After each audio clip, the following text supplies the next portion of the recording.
நான் அதிகமா எல்லார்கிட்டயுமே சொல்வேன். நீங்க வந்து ஸ்போக்கன் இங்கிலீஷ் கத்துக்கிறதுக்கு டென்சஸ் அப்படிங்கிறத நீங்க வந்து கொஞ்சம் நல்லாவே படிச்சுக்கணும் அப்படின்னு. நெறைய பேர் என்கிட்ட சொல்ற விஷயங்கள் என்ன அப்படின்னா, ஈவன் என்னுடைய ஸ்டூடண்ட்ஸே பார்த்தீங்கன்னா, நெறைய என்ன சொல்லுவாங்கன்னா, மேம் ஒரு டென்ஸ் படிக்கும்போது அது நல்லாவே ஞாபகத்துல இருக்கு மேம்.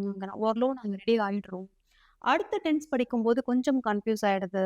தென் அதுக்கப்புறம் இப்ப பிரசன்ட், பாஸ்ட்ன்னு சொல்றீங்க. அதுக்கப்புறம் ஃபியூச்சர்ன்னு படிக்கிறோம். அப்புறம் இந்த பிரசன்ட், பாஸ்ட், ஃபியூச்சர் இந்த 3 டென்ஸையும் நாங்க ஒண்ணா பார்க்கும்போது எங்களுக்கு வந்துட்டு வி கெட் கன்ஃப்யூஸ்ட் அப்படிங்கிற மாரிலாம் சொல்லுவாங்க.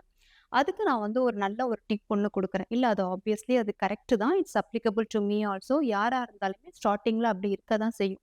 அதுக்கு நீங்க என்ன செய்றீங்க அப்படின்னா, ஒரு லாங்குவேஜ கத்துக்கிறதுக்கு ஒரு நல்ல ப்ராசஸ் என்ன அப்படின்னா, கிராமர கத்துக்கிட்டு நம்ம அந்த லாங்குவேஜ் கத்துக்கிறதுங்கிறது ஒரு விதமான ஒரு டைப்.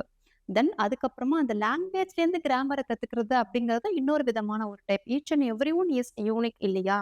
நீங்க அதுக்கு என்ன பண்ணலாம் அப்டின்னா, இப்ப நீங்க பிரசன்ட் டென்ஸ் கத்துக்கிறீங்கன்னா, பிரசன்ட் டென்ஸ பேஸ் பண்ணி உடனே வந்து ஒரு ஸ்டோரி ஒண்ணு நீங்க பண்ணணும். ஒர்க் அவுட் பண்ணி பார்க்கணும். இதுதான் பிராக்டிகலா இம்ப்ளிமெண்ட் பண்றது அப்டிங்கிறது. பிரசன்ட் டென்ஸ பேஸ் பண்ணி ஒரு கான்வர்சேஷன் நீங்க வந்து பிராக்டிஸ் பண்ணி பார்க்கணும். அதுக்கப்புறமா பிரசன்ட் டென்ஸ பேஸ் பண்ணி இப்ப there are 5 members in my family. உங்க ஃபேமிலிய பத்திலாம் நீங்க வந்து ஒரு இன்ட்ரோடக்ஷன் மாரி குடுத்து பார்க்கணும். ஸோ ஒரு டென்ஸுக்கே நீங்க இவ்ளோ விதமான அவுட்புட் எல்லாம் நீங்க ட்ரை பண்ணி பார்க்கணும். தட் மீன்ஸ் எப்படியெல்லாம் நீங்க பிராக்டிஸ் பண்ணி பார்க்கணும். பிரசன்ட் டென்ஸ படிச்சுட்டீங்கன்னா, ஒரு ஸ்டோரி, ஒரு டெய்லி ரொட்டீன்ஸ், ஒரு கான்வர்சேஷன், உங்க ஃபேமிலி பத்தி இன்ட்ரோடியூஸ் பண்றது, இதெல்லாம் பிராக்டிகலா செய்யறது. தென் அதுக்கப்புறமா நீங்க பாஸ்ட் டென்ஸ் எடுத்துட்டு, அதுக்கு ஒரு ஸ்டோரி, ஒரு கான்வர்சேஷன், ஒரு சீக்வென்ஸ் அப்படி நீங்க பார்க்கணும். தென் அடுத்து இப்ப நீங்க ஃபியூச்சர் டென்ஸ் எடுக்கிறீங்கன்னா, ஃபியூச்சர் டென்ஸ் அப்படியே தியரி, கிராமர் போர்ஷன் அப்படியே கிராமர மட்டுமே கத்துக்காம, ஃபியூச்சர் டென்ஸ்க்கு தேவையான கிராமர் போர்ஷன் நீங்க ஓரளவு கத்துக்கிட்டீங்களா?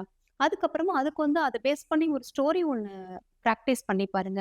அத பேஸ் பண்ணி ஒரு கான்வர்சேஷன் எடுங்க.